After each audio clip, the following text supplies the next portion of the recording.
Mga kaspero, paalis na tayo. At mag-dive ulit tayo. Doon tayo sa Bulabog. Ikot ulit tayo. So kalma naman dito, kaso lang wala talagang isda. Kaya ikot tayo doon sa kabila at baka makaswerte tayo doon mamaya. So yung hunting natin ngayon hanggang gabi tayo, hanggang mga alas 10 siguro. At uwi na rin tayo.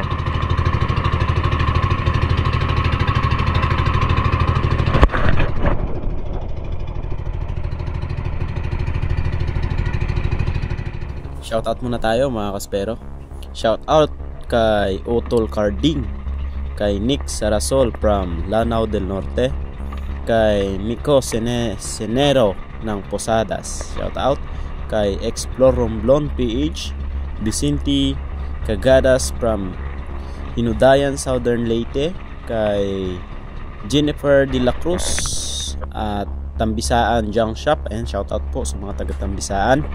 Kay Dennis De La Cruz from Naik Cavite, kay Robert Rama, kay Benji Molina from Pampanga, kay Romnek Mariano, of course kay Super Pilo TV ng Manok-Manok, shoutout po, kay Pix Alternative from Davao de Oro, kay Elmer Cabelos, shoutout, kay Chino Rivera from Bacolod City, Negros Occidental, kay Cast and Spear Diaries, shoutout, kay B Posadas, shoutout, kay DJ Malorca, shoutout, and then kay Chris Jin 878, and kay Rafi Bantilan, kay Pancho Pantino from Rapu-Rapu Albay, shoutout, kay Just Spear Fishing Vlog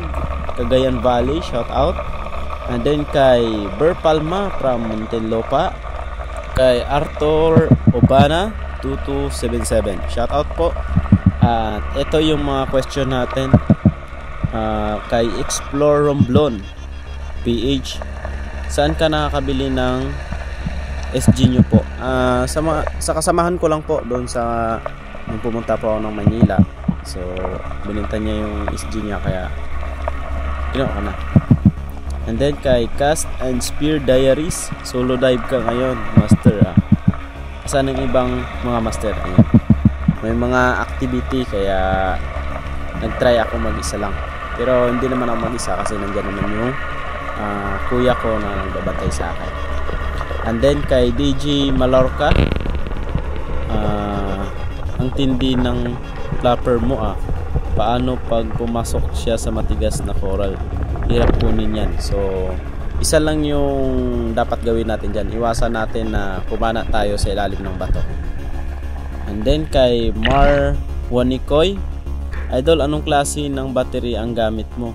Meron kasi akong flashlight to batteries pero mabilis malobat. So maraming battery na matagal malobat. Yung X-Star number 1 yan, matibay yan. Litokala, Inok, ayan yung gamitin nyo. At saka pag gumagamit po tayo ng flashlight lalo na sa gabi, wag pong nakasteady yung ilaw. Patayin din natin minsan para makasave tayo ng life ng ating battery mga kaspero. Tuloy yung hunting natin mga kaspero. Dito sa part na ito marami tayong nakikitang mga bait. Yan yung mga big mouth mackerel. So ibig sabihin merong mamaw dyan mga kaspero. Kaya yung ginagawa ko, talagang nagka-ambush ako, naghihintay ako sa ilalim, baka maya dumating yung malaking isda. Ngunit habang naghihintay tayo, tingin-tingin tayo sa paligid hanggang sa wala pa rin tayong nakita. Kaya yung ginawa ko, umahon ulit ako at naglangoy lang ako ng konti sa unahan mga kaspero.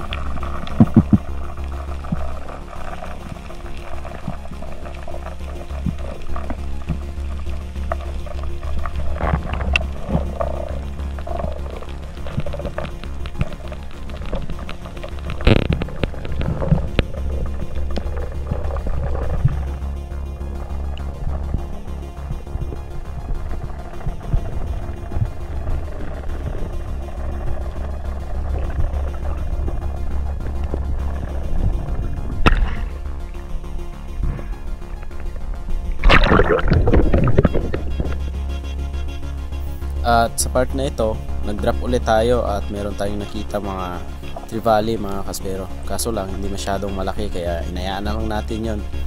At eto, nandyan pa rin yung mga big mouth mackerel mga kaspero. Ang dami talaga nila.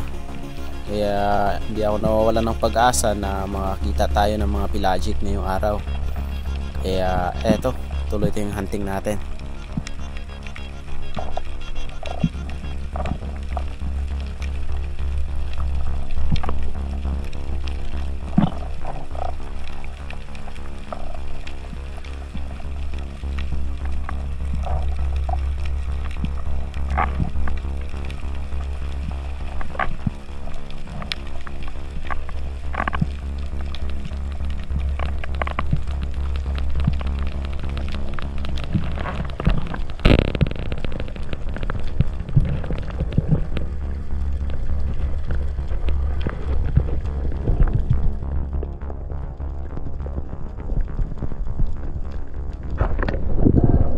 At eto mga kaspero, habang nagpapahinga ako sa taas, may napansin ako.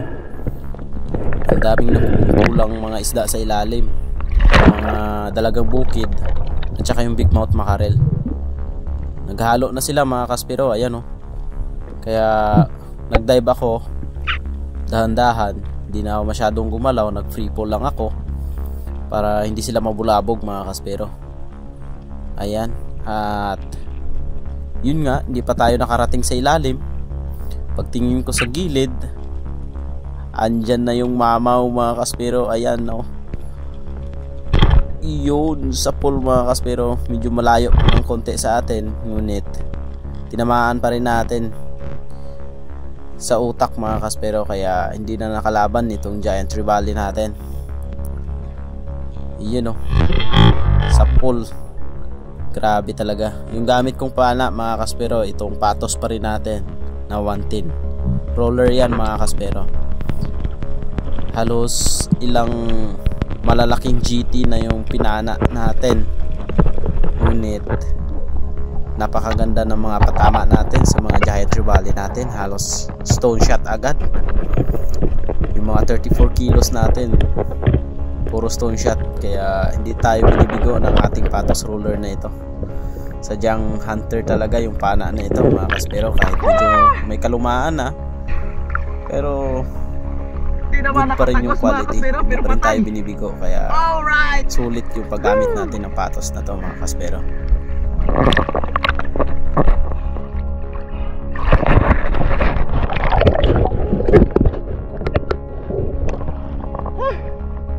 Na naman mga kaspero, ito yung spot na pinapanahan ko ng GT.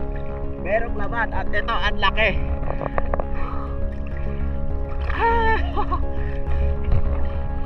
Basic.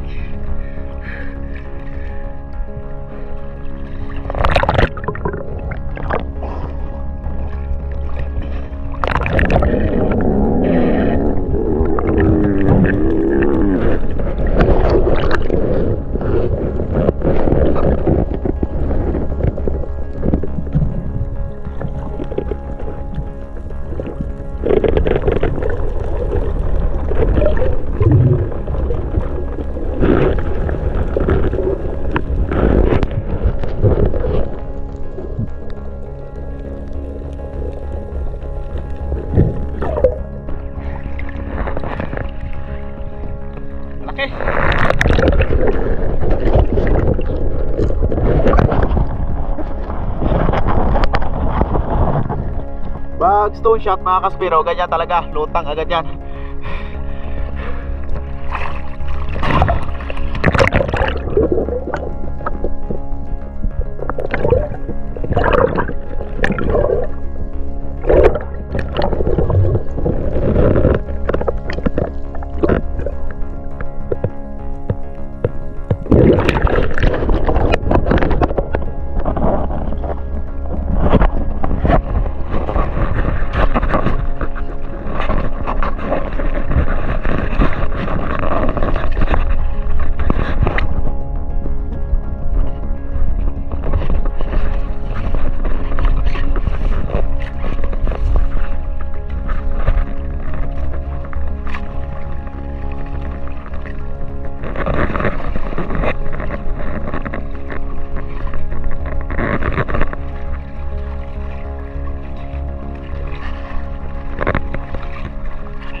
tama mga kaspero.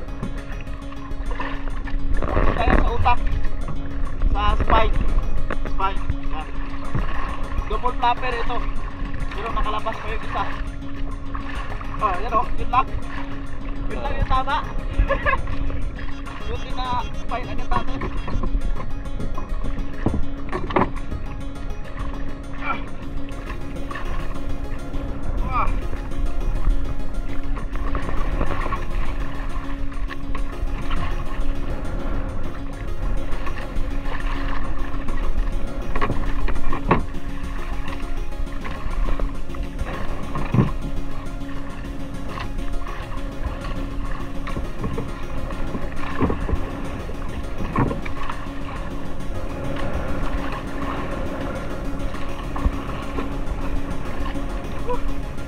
Ang laki.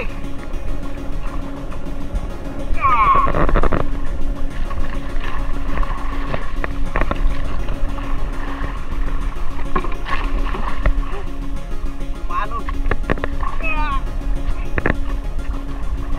Sabi hindi manggat. Okay.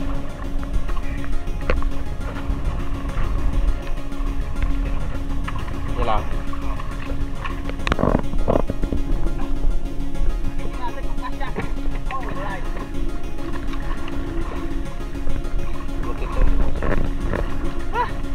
Saktong-sakto yung buntot tsaka ulo, oh.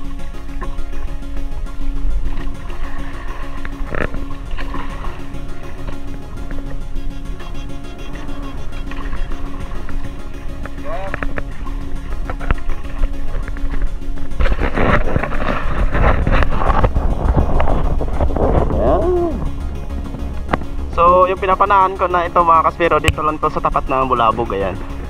Ayan. Dito ako nakapana ng 26 na GT 23 dito sa spot na to. At binalikan natin almost siguro mga 6 months tayong hindi nakapag-dive dito sa lugar na to. At ayan, may nagpakita uli. Isang malaki GT.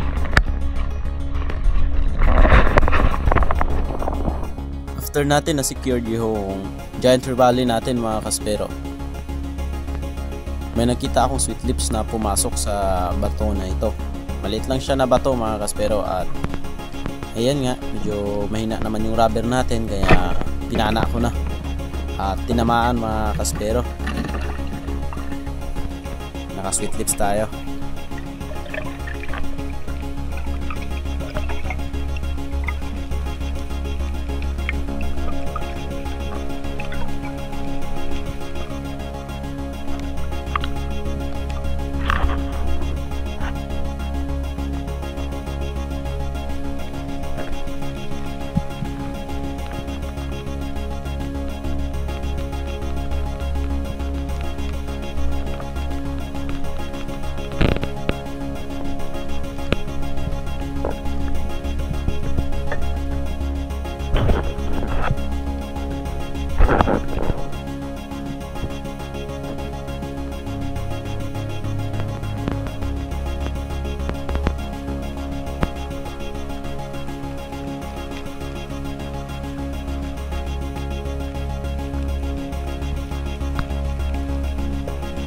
At sa part naman na ito mga kaspero, nakadapa na tayo, nag-a-ambush na.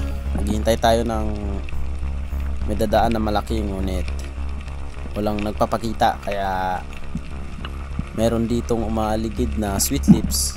Ayan, kung nakikita nyo sa unahan ko mga kaspero, diyan na siya paikot-ikot, kaya hantingin ko na to bago umahon. Panahin ko na to para dagdag sa huli natin. At ito nga, yun, sa pool naman mga kaspero, walang kawala.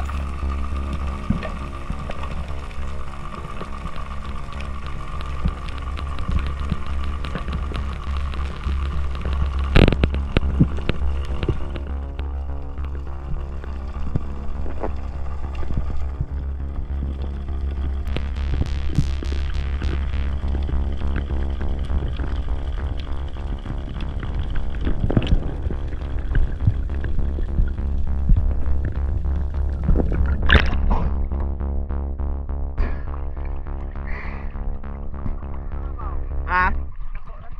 Ito sa bato. Wala plus light to, wow. Hapon na mga kaspero. So ito yung mga nadali natin.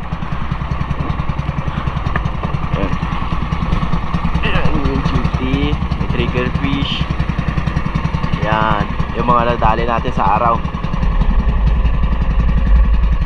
So magna night dive pa tayo at dadagdagan pa natin yan.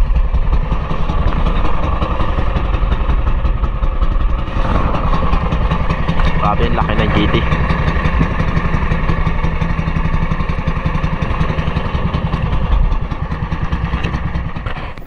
After natin makapag day dive, diretso na tayo night dive at ito agad yung nagpakita. Isang bunguton or goatfish mga kaspero. Ayan, timbungan yan dito sa amin sa Boracay. At meron agad tayong buena mano na isang goatfish. At next natin, eto. Mukhang sobrang mahal ng goatfish na to kasi gold oh. Ayan. Goatfish din siya mga kaspero. Kaso lang gold yung kulay niya kaya napakamahal ng isda na ito.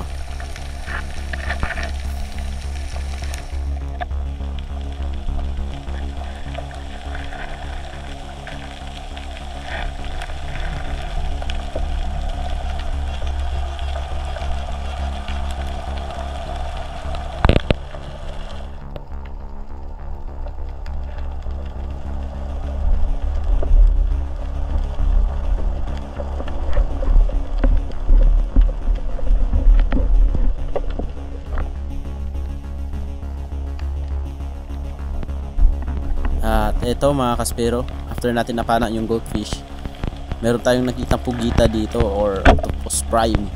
Ayan, binanata na natin sa mata.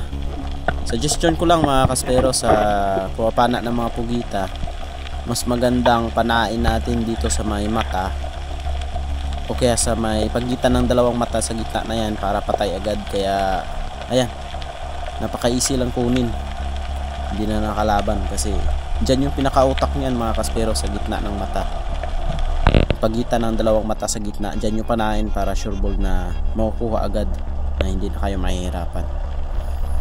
At eto, pagkailaw ko sa unahan, meron ulit na timbungan mga kaspero.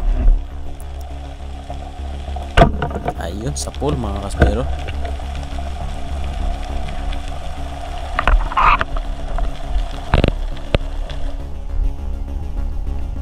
At eto, pagkailaw ko, meron tayong nakitang isang kanuping or baliagos o emperor din yan mga kaspero. Malaki na rin ito, around 8 grams na rin. Kaya ayan, pinana na natin yung sa pool. At tinusok ko na ng bayoneta natin para sure na hindi makakawala.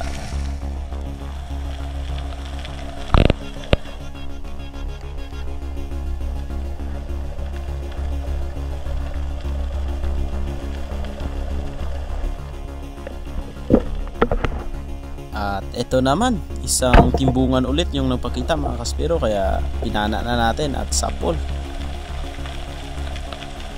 Tinamaan sa mata mga kaspero, kaya wala nang kawala ito. At ito na yung huling isda natin na mapapana mga kaspero, kasi medyo masama na yung pakiramdam natin, medyo nilalamig na tayo gawa ng wala sa kondisyon yung katawan natin. Kaya ito na yung last fish natin at uuwi na kami.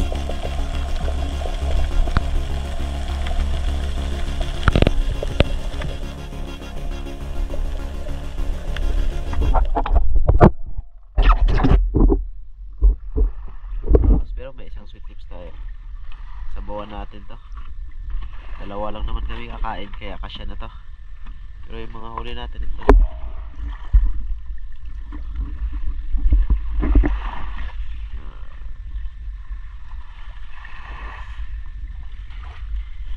bali ito yung ibibenta bukas. Yan.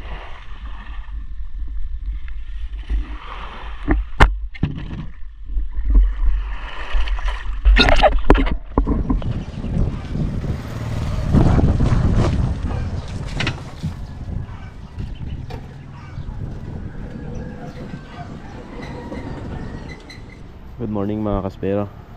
At ito na yung giant trevally natin. Yun. Sisintensyahan na natin to. Yan. So mahigit 20 kilos siya. Kinilo namin kagabi.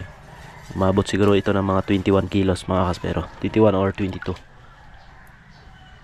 Yan. Master X sinahasa na yung pang matinding flamenco natin.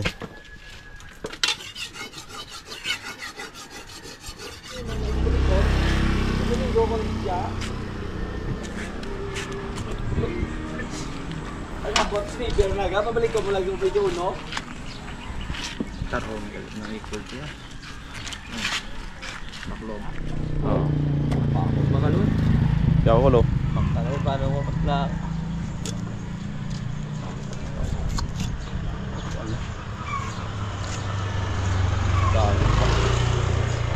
Sariwa. Ang matdalom mo area. Yung Matdalom ang gab. Matatalom yung area. 12.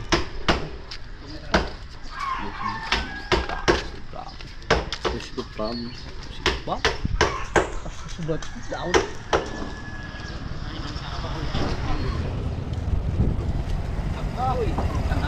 Madalas pa yan ka, no? Tuman. Pero kung ano man siguro ran.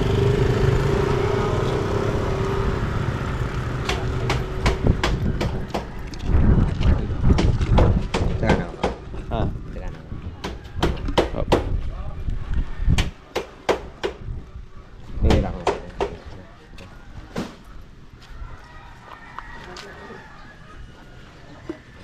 Kilo abi ulo ko. Aran gali ang unod.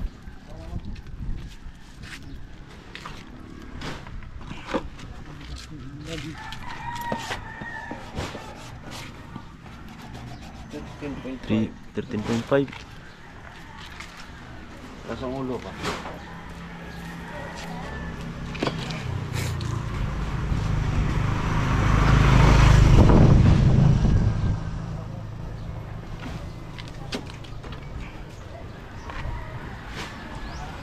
Din 23. 23. Tama gid. February na yan. December.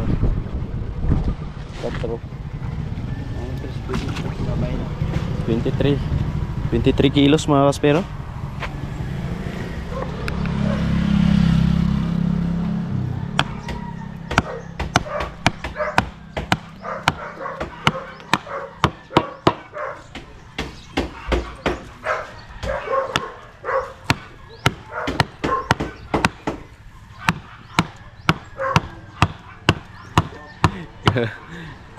Tugtong kita na.